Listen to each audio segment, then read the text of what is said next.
Hola, saludos a todos. Sean todos muy bienvenidos y sean bendecidos en el nombre del Señor.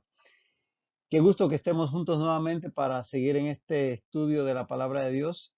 Te invito a que te nos unas nuevamente, que prepares ahí tu área de trabajo, algo donde anotar, tu Biblia, por supuesto.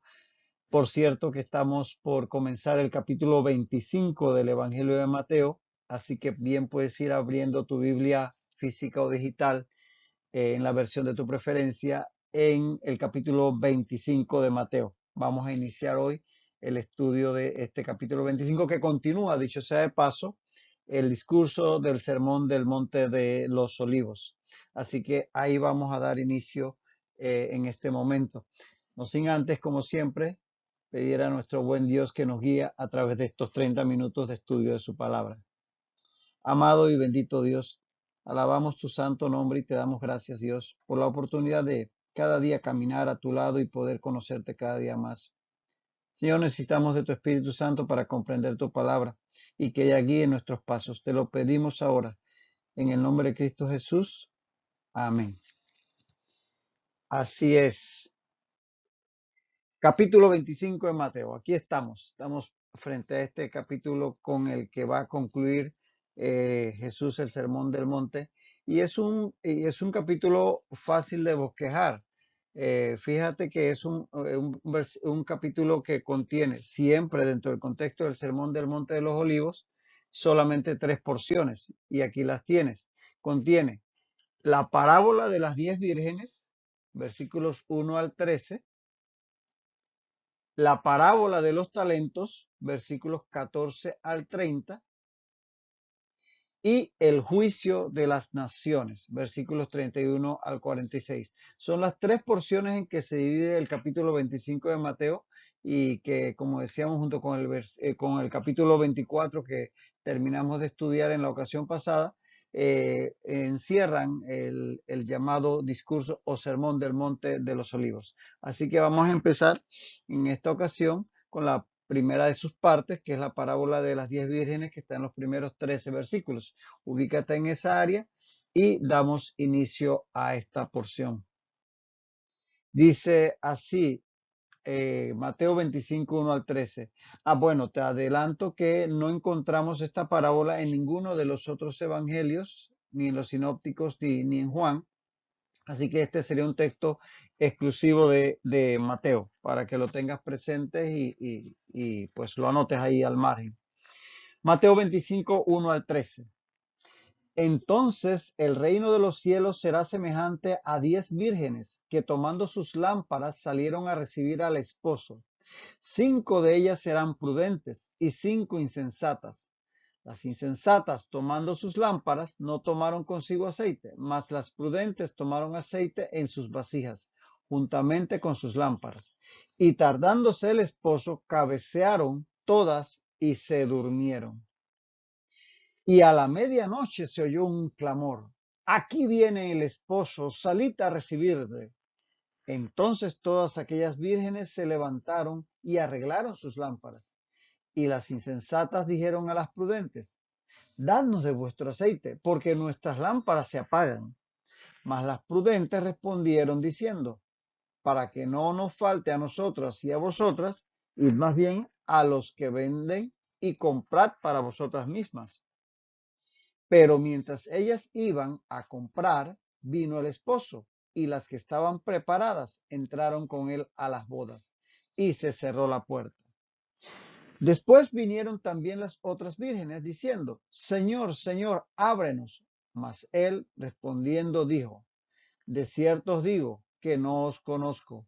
Velad pues, porque no sabéis el día ni la hora en que el Hijo del Hombre ha de venir. Vemos aquí en este texto una parábola, una hermosa parábola. Vamos a entrar en ella. Dice: entonces el reino de los cielos será semejante a 10 vírgenes que tomando sus lámparas salieron a recibir al esposo. Esta es una de las parábolas quizás más conocidas, pero ciertamente tiene mucha enseñanza para nosotros hoy día y para el propósito para el cual el Señor le enseñó, que tiene que ver con su segunda venida. Esta parábola, como todas, debemos siempre concentrarnos en la enseñanza principal de la misma y no hacer teología de la misma y de cada uno de sus detallitos, pero sí tenemos que advertir que al presentar tantos conceptos que tienen una correspondencia bastante evidente con algunos elementos de la fe cristiana y del Evangelio, pues algo así parecido como la parábola del sembrador, que es imposible sustraerse de que hay elementos como la palabra que es sembrada en los corazones, así como la semilla que es sembrada en la tierra y todo aquello que en su momento estudiamos. También esta parábola es imposible sustraerse a varios elementos que pueden tener una representación en diferentes ámbitos del Evangelio. Así que por eso verán que podemos hacer algunas excepciones en estas parábolas como la de las 10 vírgenes o como la del sembrador, y ampliar más allá de la enseñanza central de la misma. Dicho eso, entremos entonces en la parábola. Como decíamos, comienza Jesús diciendo: entonces el reino de los cielos será semejante a 10 vírgenes que, tomando sus lámparas, salieron a recibir al esposo. Jesús continúa, ya lo hemos adelantado, compartiendo el sermón del Monte de los Olivos, hablando precisamente, no se te olvide que el tema central es su segunda venida, porque todo parte de esa pregunta que hicieron los discípulos, que cuándo ocurrirá esto, aquello de la destrucción del templo y todo eso que Jesús acababa de hablar ahí en Jerusalén, y qué señales habrá de tu venida. Esa es la pregunta central que Jesucristo, o las dos preguntas centrales que Jesucristo está contestando a lo largo de este sermón. Así que ese es el contexto, siempre enfoquémonos en eso, esa segunda venida que ocurrirá al final de los 7 años de la gran tribulación, cuando Jesucristo vendrá y pondrá sus pies sobre el monte de los olivos y establecerá su reino milenial. Entonces, él sigue hablando de ese tema. Ahora va a ilustrar el establecimiento del reino de los cielos en su segunda venida con una boda hebrea, con una boda hebrea. No se te olvide que este tema de las parábolas que es un método que Jesús lo utilizó magistralmente como ningún otro maestro, si podemos permitirnos compararlo con otros maestros humanos, como ningún otro lo usó el Señor Jesús. Y lo útil de la parábola es que te toma una verdad conocida, como el tema de una boda hebrea, que era conocida, cómo se llevaba a cabo y toda la parafernalia que esta implicaba, que era conocida de los oyentes del Señor en ese momento, y traduce eso a una verdad espiritual que no era conocida. Entonces, con el hecho de tener delante de ellos una verdad conocida, se ilustraba una verdad que era espiritual, que era desconocida, y eso permitía que fuera mejor comprendida por sus oyentes. Y en este caso, Jesús va a utilizar una boda hebrea para ilustrar el tema de su segunda venida. Porque precisamente con la parábola de las 10 vírgenes, Jesús se refiere a la actitud que deben tener los creyentes del remanente de Israel ante su regreso. Ese es el kit del asunto, ese es el mensaje central, que deben tener una actitud de fe, esperando al Mesías cuando Él venga. Y que, dicho sea de paso, aunque tiene un contexto con la segunda venida, que como decíamos, tiene que ver con al final de los 7 años de la tribulación, en donde la iglesia ya no estará en la tierra, la iglesia habrá sido llevada al cielo con el rapto, que esto se ha explicado ampliamente justo antes que inicie la tribulación de 7 años. De todas maneras, la enseñanza ha sido utilizada y seguirá siendo utilizada, y podemos aplicarla a la actitud que tenemos que tener nosotros, la iglesia, hoy en día, con respecto a ese momento del arrebatamiento, del rapto, en donde Cristo vendrá por su iglesia para llevarnos a los cielos y estar para siempre con Él, como dice el texto de Primera Tesalonicenses. De tal manera que esa actitud también aplica para nosotros hoy. Pero este es el contexto de la parábola, su segunda venida, y atañe a la actitud del remanente de Israel, que debe estar esperando al Señor con esa actitud vigilante, velando, como dice el mismo Señor Jesús. Entonces, como decíamos, el Señor utiliza un elemento conocido como utilizó el pastor, como utilizó la siembra, como utilizó la pesca, todos estos elementos conocidos de la cultura de la época en Israel. Utiliza otro elemento conocido que es la boda hebrea como se practicaba en aquellas épocas. La boda judía, hay cuatro elementos básicos que queremos resaltar. Hay muchos más detalles, pero en general, para poder tener una mejor comprensión de lo que en la parábola se va a narrar, decir que en la antigüedad lo que se practicaba era que el novio se dirigía primero de su casa a la de su novia para tomarla para esposa. Es decir, él iba con algunos acompañantes, probablemente con sus padres inclusive, hasta la casa de su novia para tomarla ya en propiedad. Ellos se habían comprometido probablemente semanas o meses antes, ya estaban desposados, como se dice, por ejemplo, de José y María, pero todavía no habían convivido. Entonces, el momento de la boda, lo primero que hace el novio es salir de su casa a la casa de su novia para entonces recibirla como esposa. Luego, se dirigían juntos a la casa que él había preparado para ambos, para pues ver dónde es que iban a vivir. Un mensaje interesante, ¿no? La cultura judía no se casaban si no tuvieran dónde ir a vivir. Y el encargado de poder proveer este eh, lugar, esta casa, era el novio. Así que él, cuando tenía ya preparado el lugar donde iban a vivir, entonces iba y buscaba a su novia para llevarla como esposa hacia ese nuevo hogar y se lo mostraba. Por eso dice por ahí un dicho que el casado casa quiere. Hoy en día muchos se quedan ahí con la anuencia de los padres por mucho tiempo y pues quizás ese no sea el orden más correcto. Pero bueno, no es un tema para abordar en este momento.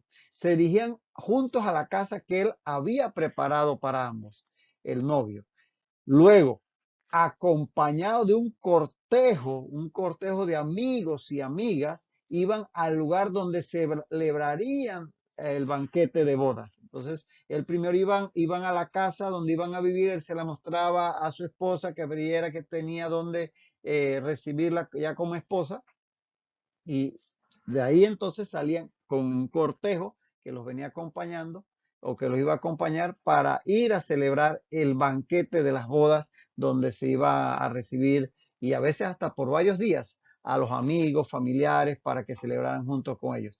Entonces, es en este cortejo, esto que estamos mencionando aquí, en ese cortejo, en que se iba hacia el lugar del banquete, en el que las vírgenes de la parábola, las jóvenes, las doncellas de esta parábola, debían acompañar al esposo, alumbrando el camino, porque generalmente esto se celebraba de noche. Así que iban con lámparas encendidas para iluminar el camino y hacer visible la comitiva, hacerlo visible a la comitiva nupcial. Entonces, todo esto era un cortejo que llegaba entonces al lugar del banquete donde se regocijaban, había música, había comida, había vino, había alegría, etcétera. Y como decía, a veces duraba varios días. Eh, pero bueno, ese es un tema ya mucho más amplio de tocar, pero aquí lo importante es reconocer cuál era la dinámica para que comprendamos la parábola dónde encaja. Encaja en el hecho de que ellas debían estar esperando al novio, a la novia, allí donde ellos iban a llegar a esa casa donde él iba a residir para entonces acompañarlos desde allí hasta el lugar del banquete. Esa era la función de este grupo de jóvenes. En el Salmo 45, 13 al 15, en el Salmo 45, 13 al 15, tenemos un texto que pareciera sugerir este tipo de cortejo. No dice literalmente que sea una boda, pero sugiere este tipo de cortejo en un ámbito celestial, en un ámbito espiritual. Dice Salmo 45, 13 al 15. Toda gloriosa es la hija del rey en su morada. De brocado de oro es su vestido. Con vestidos bordados será llevada al rey. Vírgenes irán en pos de ella. Compañeras suyas serán traídas a ti. Serán traídas con alegría y gozo. Entrarán en el palacio del rey. ¿Lo ve? Sugiere que pudiera este texto de Salmo 45, 13 al 15, sugiere las bodas del Cordero, esa unión mística que habrá entre el Mesías Jesucristo y su iglesia, ya en el ámbito celestial. Más adelante tocaremos ese tema. Pero ahí se habla dentro de la tradición hebrea como vírgenes irán en pos de ella, compañeras suyas serán traídas a ti. O sea que ese cortejo de jóvenes vírgenes que acompañaban a la pareja, a la comitiva nupcial, parece estar reflejada en este Salmo 45, para que lo tengas ahí de referencia. Ahora, dentro de esta parábola, como decían, aunque debemos enfocarnos en la enseñanza central, es imposible sustraernos de varios elementos que sugieren tener una representación en la misma. Por ejemplo, el esposo es indudable que se refiere a Jesucristo, al Mesías, perdón, que viene por su esposa. La esposa sería la iglesia. Ojo, la esposa es la iglesia. Eso está bastante claro. Ahorita vamos a tocar algún texto sobre eso. Las cinco vírgenes prudentes serían, porque las vírgenes representarían a Israel, que es el que está esperando al final de la tribulación, cuando Cristo venga, le estarán esperando. Las prudentes representarían el remanente fiel de Israel, porque no todo es Israel, no todo el que es descendiente de Abraham es hijo de Abraham por la fe. Las cinco vírgenes insensatas representarían al resto de Israel incrédulo, porque Abraham, aquellos del pueblo de Israel que al final de la gran tribulación habrán reconocido a Jesucristo como el Mesías y podrán recibirle como su Salvador, y aquellos que seguirán rechazándole como hasta ahora lo hace Israel como nación, y eso se representa en las cinco vírgenes insensatas. El aceite de las lámparas, indudablemente, que no deja de ser considerado, aquí se me fue el Espíritu Santo aquí con minúscula, es con mayúscula siempre, no lo olviden. Se nos recuerda a la figura del Espíritu Santo. El aceite era usado en la unción del sacerdote, del sumo sacerdote, en la unción de los reyes. ¿Por qué? Porque representaba esa cobertura del Espíritu de Dios sobre aquel líder que era ungido, aquel sacerdote que era ungido. En el caso de Jesucristo, Cristo en el griego y Mesías en el hebreo significan lo mismo, ungido. ¿Ungido qué? Como el que se unge con aceite. ¿Por qué? Porque el Señor Jesús, el Mesías, estaba ungido con el Espíritu de Dios. El aceite era figura del Espíritu Santo. Por eso se ungía, porque el aceite era figura del Espíritu. Lo importante no era el aceite, lo importante era lo que eso representaba, la presencia de Dios por el Espíritu sobre esa persona. En el caso del Mesías, obviamente, lo dice Isaías 61. El Espíritu del Señor está sobre mí. Y eso lo cita Jesús cuando allá en el Evangelio de Lucas, allá en la sinagoga de Nazaret, se levanta a leer el texto de Isaías 61. El Espíritu del Señor está sobre mí. Estoy siendo ungido. En ese sentido, el aceite representaba la presencia del Espíritu Santo. Así que eso perfectamente puede aplicar aquí. La luz de la lámpara reflejaría una fe genuina, porque esa luz que se mantenía hablaba de que había presencia del Espíritu Santo, que le representa el aceite, en la persona. Y la entrada a las bodas, la salvación, porque entraban a la presencia del esposo, que no es otra que el Señor Jesucristo, mientras que las que no estaban preparadas eran dejadas por fuera. Fíjate cómo dice Efesios 5, 22 al 27, anótalo. Efesios 5, 22 al 27, cuando habla de la iglesia como la esposa del Mesías, dice, el marido es cabeza de la mujer, así como Cristo es cabeza de la iglesia. ¿Ves? Comparación en el marido con su esposa, así como Cristo con la iglesia. Y ahí vemos la primera comparación. Dice más adelante, como la iglesia está sujeta a Cristo, así también las casadas lo estén a sus maridos. Nuevamente, segunda comparación de el marido con su esposa, de Cristo con la iglesia. Dice el 25, maridos, amad a vuestras mujeres, así como Cristo amó a la iglesia y se entregó a sí mismo por ella. Igual, tercera comparación de el marido con su mujer, de Cristo con la iglesia. Y en el 27 dice, a fin de presentársela a sí mismo una iglesia gloriosa. O sea, presentársela en ese evento místico que es difícil de comprender, pero que se habla de una unión ya mucho más fuerte de lo que tenemos hoy día con el Señor, lo que llaman las bodas del Cordero. Muy bien, eso en cuanto a la iglesia. Y en cuanto a la cena de bodas del Cordero, que la vemos en Apocalipsis 19:9. Dice Apocalipsis 19:9. Bienaventurados los que son llamados a la cena de las bodas del Cordero, que habla precisamente de ese encuentro entonces el Señor con los suyos. Entonces, definitivamente que estos simbolismos que encontramos en la parábola, aunque como siempre insistimos en la parábola hay que concentrarse en la enseñanza fundamental, no dejan de ser destacados en el caso particular de esta, como decimos, de esta parábola de las 10 vírgenes. Ahora, dice, 5 de ellas eran prudentes y 5 insensatas. 5 de ellas prudentes y 5 insensatas. O sea, toma un número redondo, como llamaríamos hoy en la actualidad, 10 jóvenes, doncellas, 10 vírgenes, se les traduce en Reina Valera 60. Pero 10 podría ser en sí un número simbólico de la nación de Israel.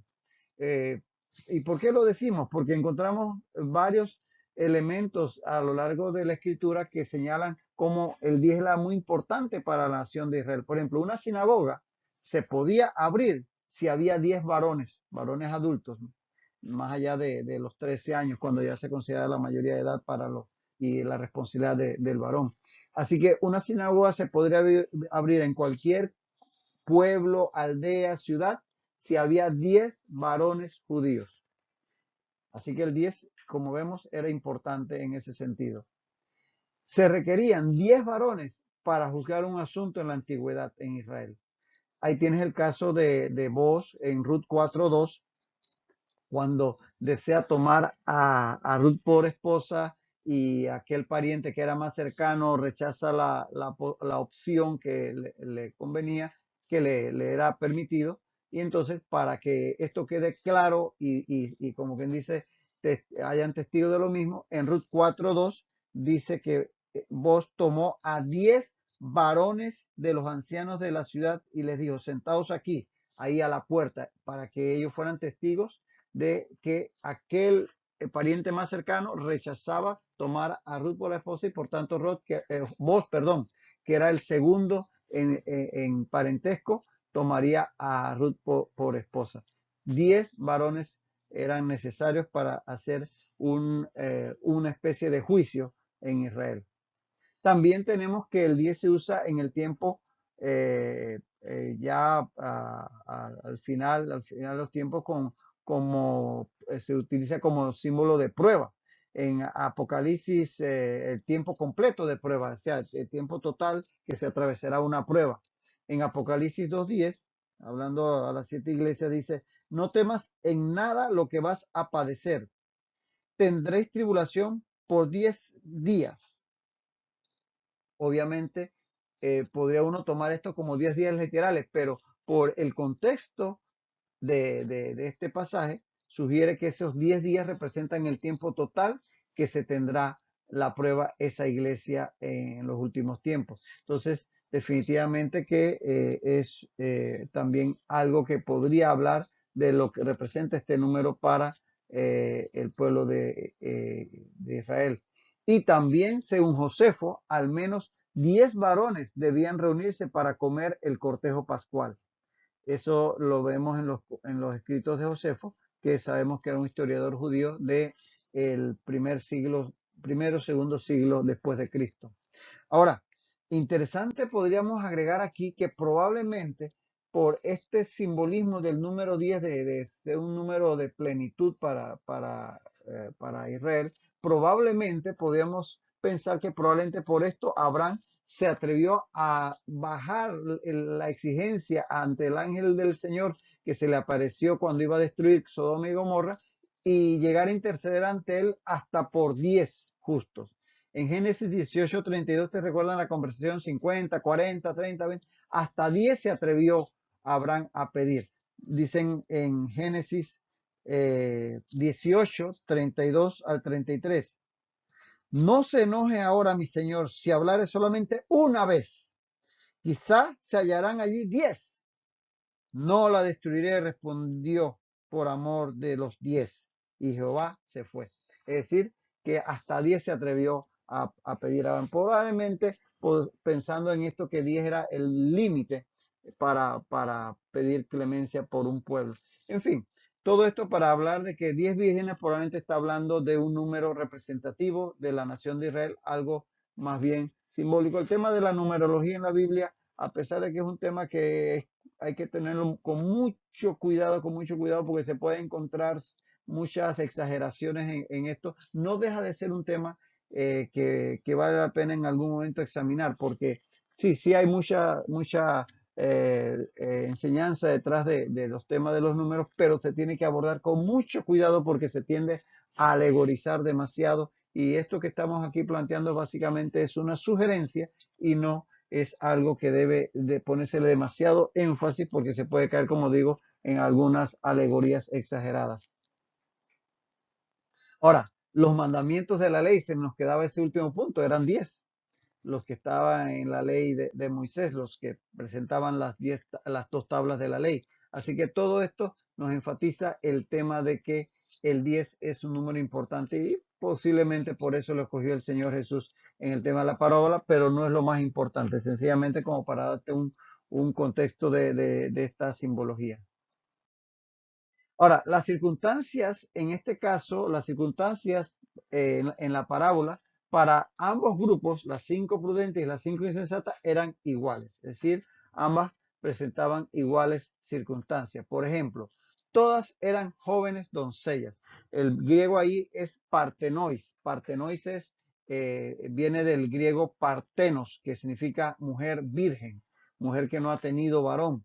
Por eso se habla en la traducción al español, la parábola de las 10 vírgenes. Puede traducirse también como doncellas, pero partenos es el griego para virgen. Por eso aquel monumento, aquel edificio en el Acrópolis de Atenas se llama el Partenón, porque estaba dedicada a la diosa griega Palas Atenea, que era una diosa que dentro de sus atributos que se le conferían era que era virgen.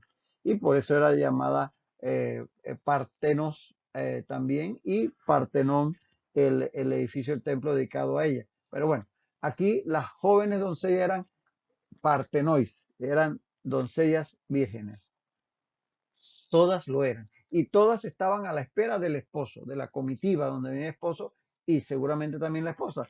En algunas versiones antiguas, como la Pechita, se habla del esposo y de la esposa. En la versión siriaca, quizás con el tiempo ha sido modificada, pero en las versiones originales aparecía en algunas, no todas, no todos los manuscritos, aparece el esposo y la esposa en el cortejo, pero casi todas dice el esposo, pero se asume por algunos comentaristas que también debía venir la esposa.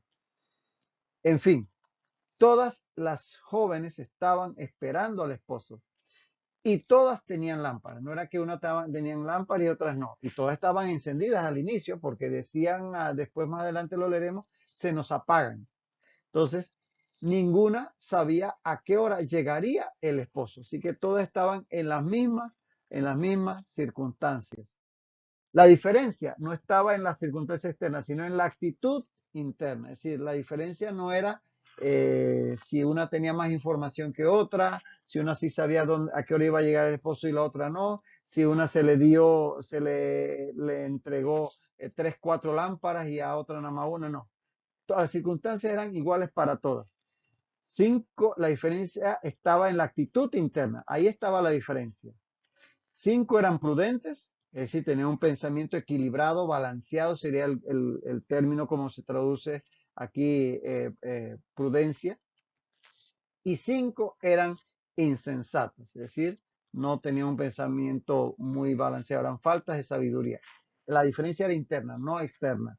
Igualmente, igualmente, ante la segunda venida de Cristo, la diferencia entre quienes le esperen con fe y los que no será interna y no externa. Habrá un Israel que estará esperándole con fe en su corazón y otros que estarán rechazándole en su corazón. Esa va a ser la diferencia, aunque externamente todos serán de la nación de Israel, de genéticamente judío, etcétera, la diferencia va a estar en su corazón. Igual que hoy en día en nuestras iglesias puede haber personas que tengan en su corazón una fe genuina y personas que sencillamente sean religiosas y estén allí en la iglesia, pero sencillamente de una forma religiosa. Entonces la diferencia entre uno y otro será interna. Así que cuando Cristo venga en el rapto, también para nosotros aplica, como decíamos, esta parábola en este sentido, será lo que hay en nuestro corazón lo que defina el destino eterno, no la parte externa, que refleja la parte interna ciertamente, pero lo importante es lo que hay en el corazón. Hasta aquí nos quedamos por hoy. No nos dejes de seguir para continuar con esta hermosa parábola en la próxima ocasión. Y hasta entonces, que el Señor te bendiga.